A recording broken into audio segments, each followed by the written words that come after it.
Welcome back to another episode of the Power Podcast. Today, we have an amazing guest, Rini Ghosh, and she's a life coach and a tarot card reader. And yes, we are going to ask lots of questions to Rini, and she's going to answer that question. And I hope this episode will be fun. So, Rini, can you please introduce yourself to our audience? So anyway, my name is Rini Ghosh, and after working for a long time in the media industry, I decided the pandemic was quite a life-changing thing. So I decided that I want to get my master's before the whole shadi ka pressure sets in. As a brown girl from a typical Indian middle-class family, we can all relate to that insane, crazy pressure. So I got my master's. But while I was doing that, we all Indians can relate. We have to take something like called an IELTS test for the visa thing. So IELTS is not that, time taking. It's just 2-3 hours a day and you're done with it. So the rest of the day, I would think to do, to engage myself with something that is a feasible hobby, not a very expensive one, but I can do it right from my own room,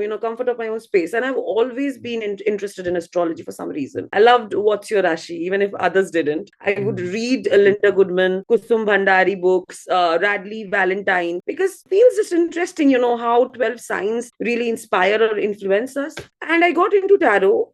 Don't even ask me how. I just got on Amazon and I saw this one. Literally, this is my favorite deck. And I purchased this one and I opened anonymously an Instagram profile. I'll not mention my name. I'll not keep my photo. It's not needed. So I started it initially as a service. First 50, 100 readings, I did it absolutely for free. And then I realized that, okay, I can charge a little bit.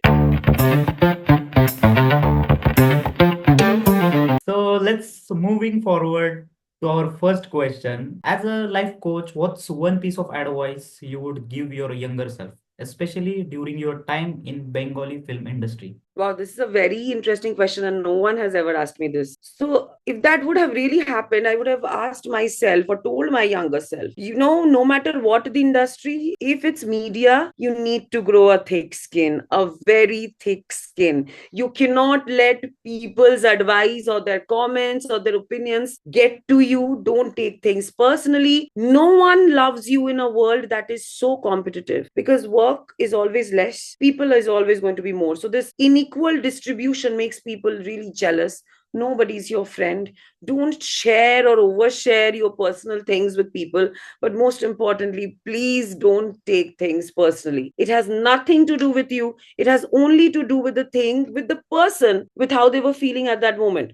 So if there is a director who's yelling at you and he's being really bad, it's not you, it's how he's feeling at that moment. So if you are in media, no matter what you're doing, please grow a thick skin and, be ready to prepare yourself for every worst case scenario. It happens. It happens. So the second question for you is, are there any parallels between writing a screenplay and interpreting a tarot spread? Both seems to tell a story. What's your take on this? Wow, I never really thought that. So screenplays are okay, fictional. So something that is coming out of my mind or maybe inspiration, something that has happened to me. And tarot is kind of fixed. There are 78 cards, but you can say that, yeah, you can draw inspiration. Like maybe there's a particular card, like let's say the high priestess or the high priest, a very spiritual character who stands for the right.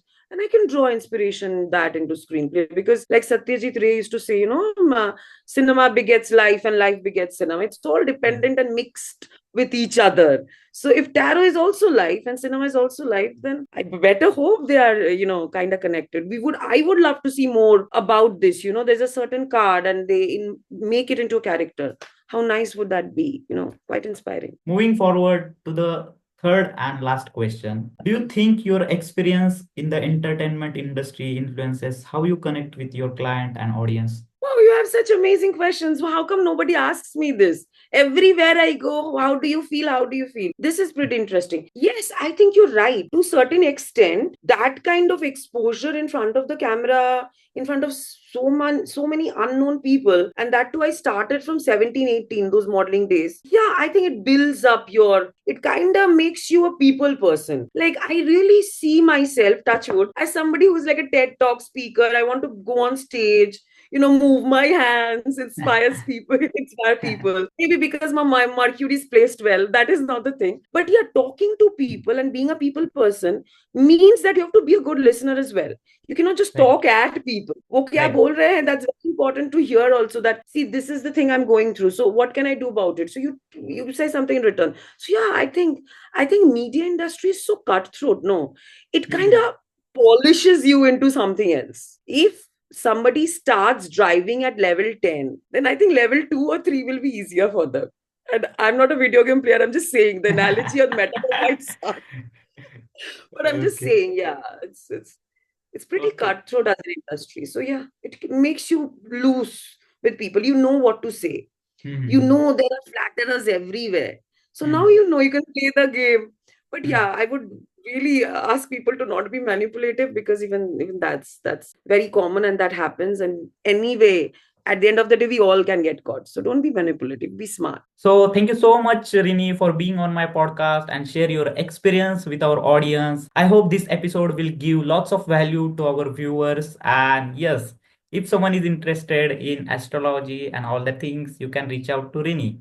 So thank you so much, Rini. Until then, stay tuned and we'll see you in the next episode.